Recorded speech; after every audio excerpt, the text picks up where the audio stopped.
everybody, and welcome outside to our wildlife walk.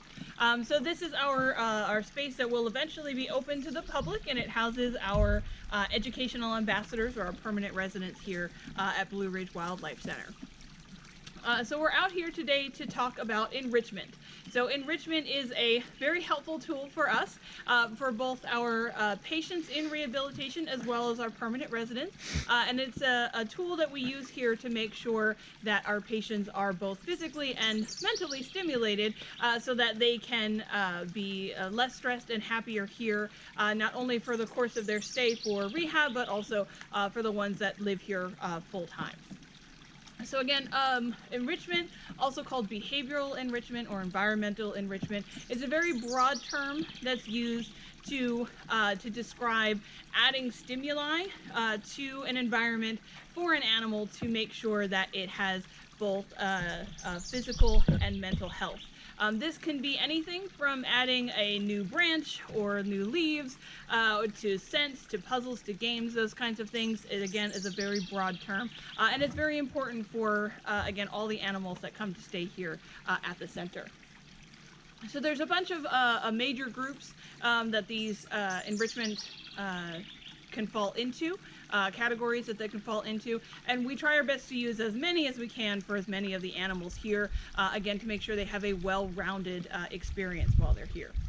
So the first and probably one of the biggest ones that we use is food enrichment. And that is giving them their food in a new and special way, or giving them new food items that maybe they haven't seen before, or food items that they really like but in a different form.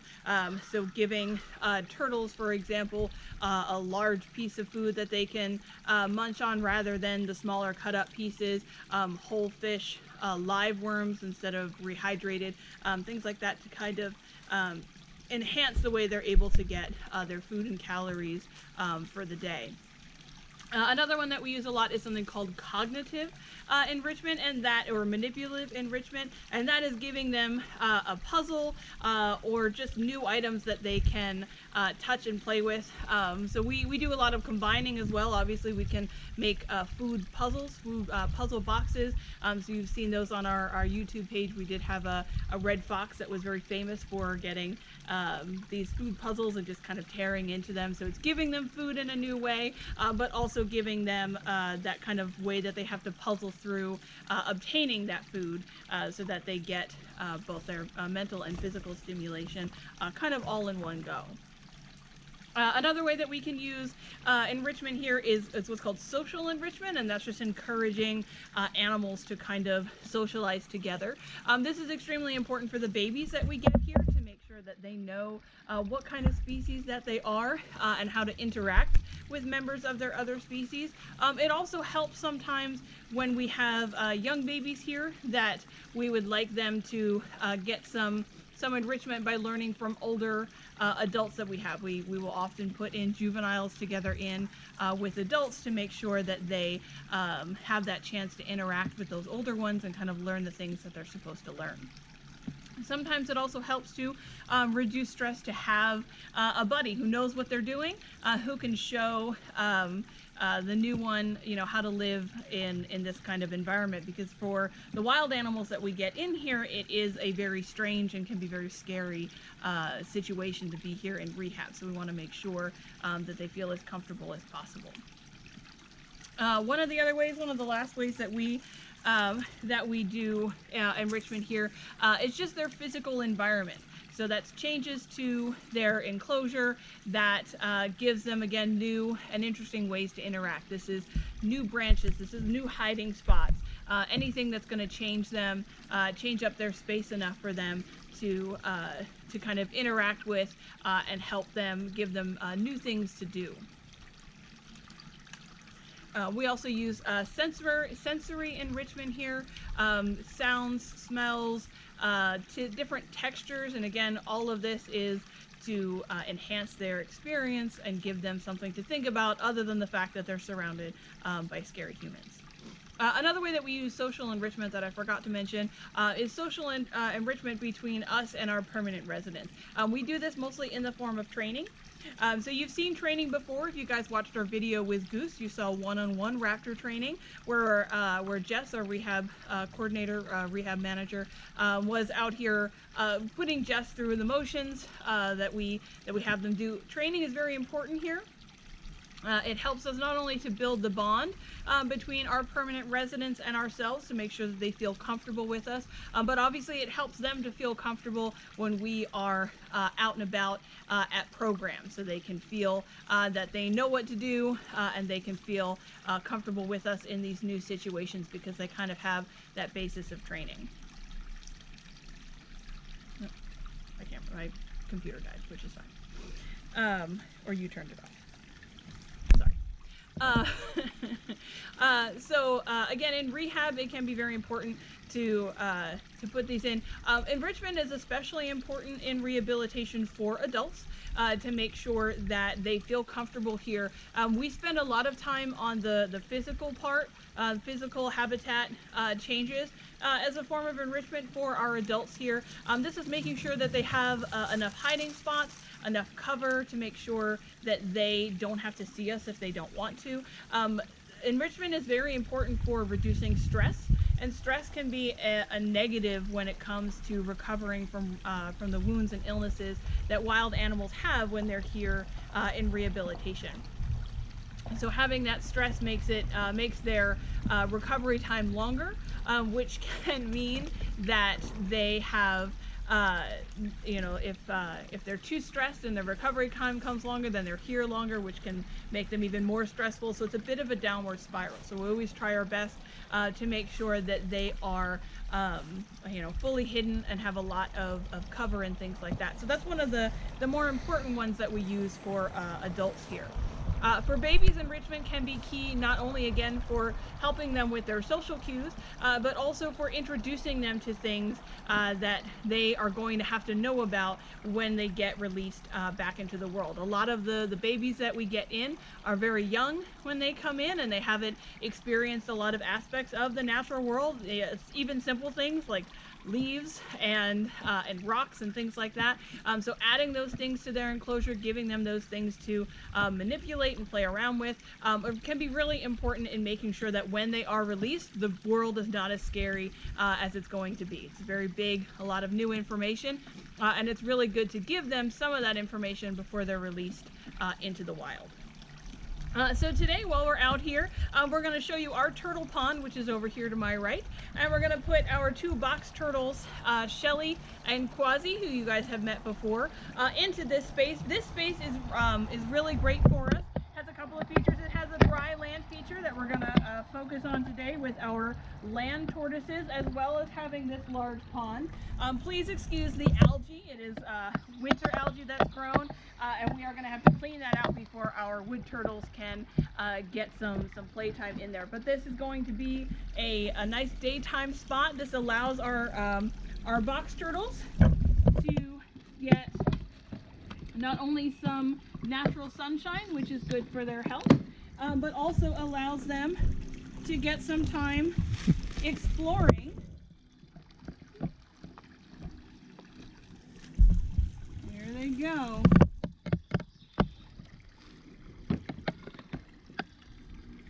So, generally speaking, we do try our best to keep an eye on our turtles when they're out here in this environment. They are not generally out here alone without people,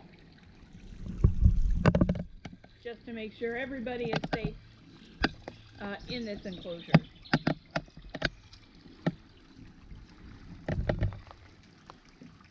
Quasi in the front, she's fearless, but she's kind of getting herself in a corner. So you'll notice this area is also filled with native plants. We do feel this is going to be very important in terms of education, to show just how beautiful some native plants can be.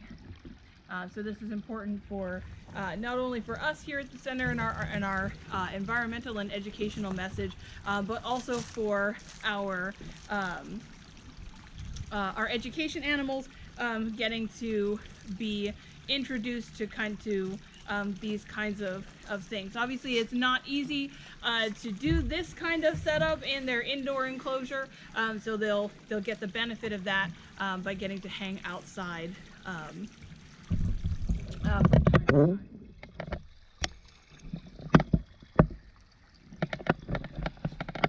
And she's off. So you see there's a lot of hiding spots, and a lot of these, so it's a sensory, they're getting the feel for the dirt. There's going to be consistently, there will be different smells and sounds obviously out here than they get and get exposed to inside, so that's a different kind as well. And eventually, a lot of these plants do have berries that they will produce that are edible for these turtles. So once probably summer hits and a lot of these plants start to fruit, they'll have that food kind of, as well as cognitive, because they'll have to figure out how to get those berries. Some of them are going to be higher up, and they'll have to figure out how to find that food and get it. Also, if there's any insects out here, these guys love those, so that'll be an opportunity for them as well. So this kind of habitat is 100% hitting all of those points that we talked about. So it's really good for them to get this kind of interaction out here. We try to do this as much as we can, again, even with our rehab patients.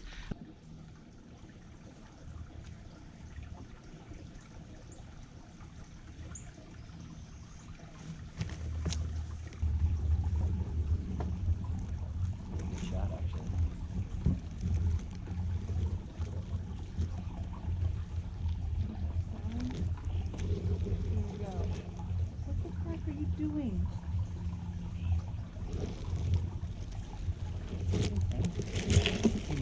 I'm all about being friends, but... All right, so we talked about enrichment, and we saw our turtles enjoy kind of the full spectrum of enrichment over in our turtle pond. And we've come over here to do a little bit more enrichment and to talk about Rufio. So Rufio is our eastern gray squirrel, and this is his habitat that he lives in full time. And you can kind of see we've done our best with his environmental enrichment. There's a lot of hiding spots, there's places to climb. He has, if you can see all the way in the back and the bottom, he has a leaf litter pan in the back there. It's just filled with dry leaves, and we will occasionally scatter seeds and other dry treats in there for him, so he has a chance to go diving and digging through those leaves to find those treats. So that's both a food and a cognitive enrichment for him. So we try to do these things as often as we can. We'll also show you a little bit more training. So this is something that we do with him. He has a target, and we started learning some target training so that he can be encouraged to do behaviors that are going to be helpful for us. So Rufio, you'll notice he has one cloudy eye.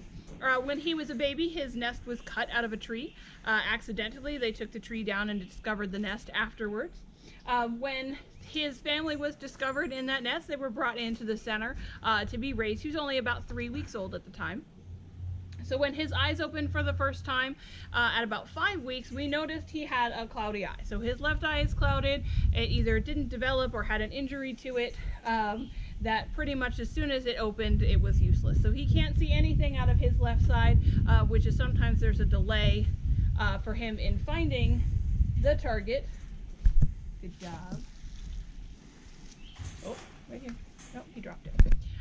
So for him, we use this target training to try to get him to, again, do those behaviors that are going to be helpful for us, whether it's coming to a set spot. Eventually we'll be able to ask him to either go into his lockout, which is a space in the back that we can close him out of the enclosure, so that we're able to do cleanings and setups in here without him being in the way or being upset by it. We can also get him to come down to a scale to get his weight on a regular basis, or right now we're focusing a lot on getting him to go in and out of a box. or a crate for us. This is important because he is actually missing his top incisors. So while he had a cloudy eye, and we did decide to keep him here as an ambassador for that reason, as he got older, when he was about 6 months old, his top incisors fell out. So similar to our groundhog Harley, he is a rodent, which means that his teeth grow continuously throughout his life. The teeth that they are born with when they're babies are the same teeth they have as adults. So these teeth grow and grow and grow, and it's only the friction of them rubbing against each other, grinding against each other, that keeps them short and sharp even. So those front teeth are generally very pointed and sharp, and those are useful for biting into hard objects like nuts and seeds, which is a big part of their diet. So those teeth, yes. How strong is their bite? I don't know. It's an excellent question. It hurts. I would say their teeth are sharp enough, and bites can go down to the bone. So we never, ever recommend handling squirrels or other animals with these kinds of teeth with your bare hands. And we definitely don't recommend feeding squirrels. You'll notice that I am putting treats in there through the bars with my hands. He does not have those top teeth, so I'm not that concerned. But in general, that's why I'm not handing them to them with my bare hands. I'm putting them down and having him come find them later. Here he is. Good job. So is it technically legal to feed squirrels? It is not technically legal to feed squirrels. It's not technically legal to feed any wildlife. This does include bird feeders, but that's kind of one of those things that people sweep under the rug. So no, we do not recommend feeding any wildlife for any reason. Especially these guys, they can be very aggressive, and we don't want them being used to people, being habituated to coming in and getting food from people. We want them out there eating natural food sources. He's getting peanut treats right now. Peanuts can be very fattening, so we use them mostly as a treat here. Very rarely does he get them as part of his regular diet. I want to say almost never does he get them as part of his regular diet without doing the training for them or enrichment. So we try to be careful with that. So we don't want to encourage wildlife to come up to people, because unfortunately the people that they get used to coming up with that might like wildlife are not the only people they might come up with, and that's going to cause problems for them down the road. So I know we're talking about enrichment, and obviously that's an important thing in their lives. What is the average lifespan of a squirrel like this in captivity?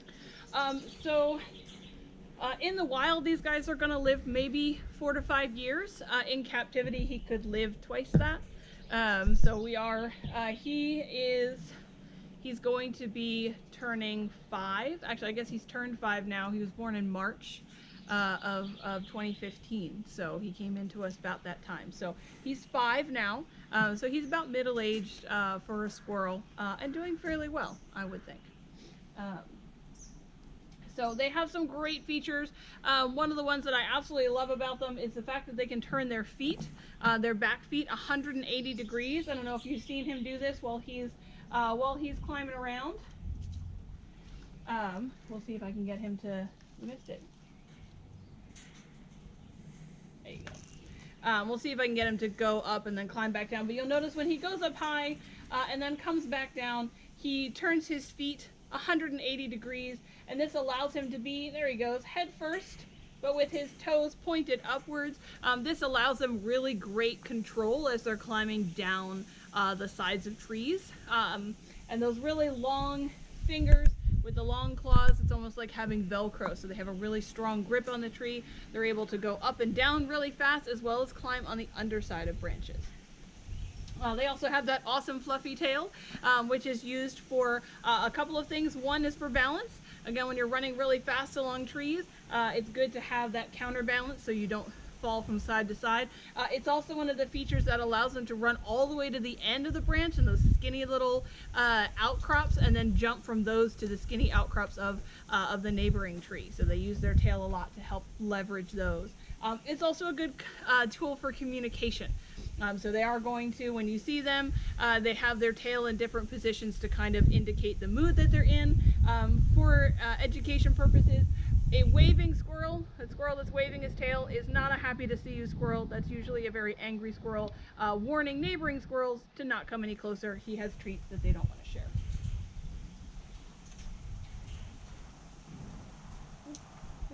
takes him a little while with his bad eye. So close.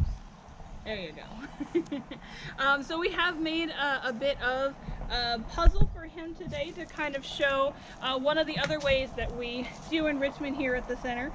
So we use a lot of recycled materials as well as conventional toys like Kongs or rings, puzzle boxes, things like that. But we do use a lot of recyclable materials here just because it's easy for us to make them, and then if they destroy them, we can recycle them or throw them away. So it makes cleanup really easy for us as well. So what we've done here is we've got some toilet tube circles with a peanut treat inside, and we're going to put these tennis balls on top, and his job is to knock the tennis balls down and get the treat that's inside. So this is very similar again to a foraging activity. It's a puzzle that he has to figure out. He has to know to knock these off. It's something that he's done before, but he still enjoys it every time. So I'm going to go inside and give that to him, and then we'll go ahead and watch him hopefully solve this puzzle.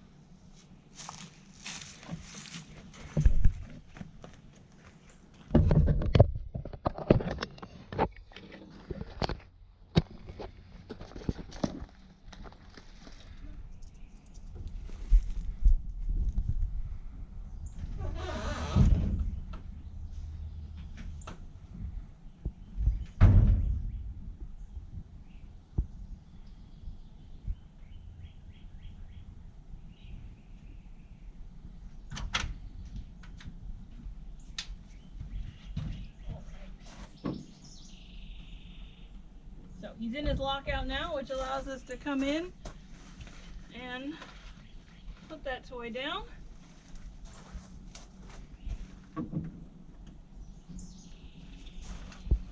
Here.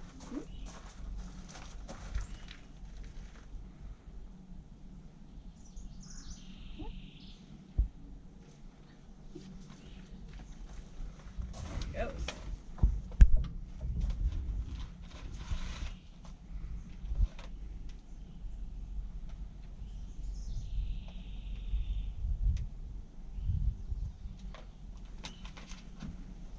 Good job, buddy.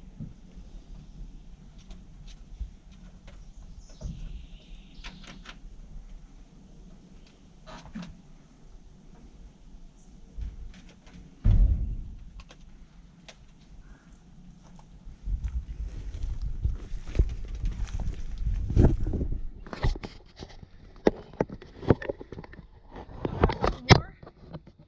Try to find.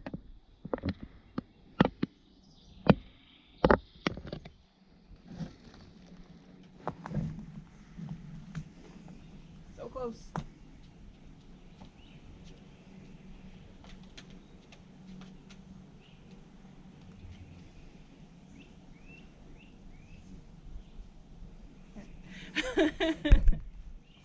Now he thinks coming over to me, I will finish solving the puzzle for him and give him the treats. So he did really well. He did get a couple treats earlier today, so he may just not be in the mood. But this is something he can go back later and finish solving.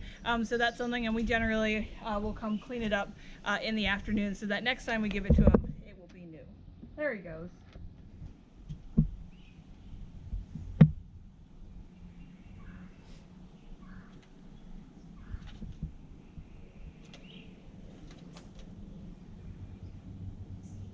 There's one more there, buddy.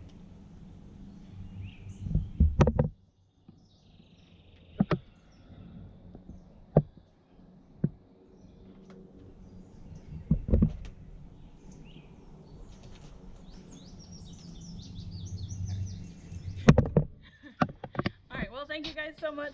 Oh, are you? Okay, sorry. Thank you guys so much for joining us and learning about enrichment. We hope you had a good time and learned something really interesting, and we see you guys next time.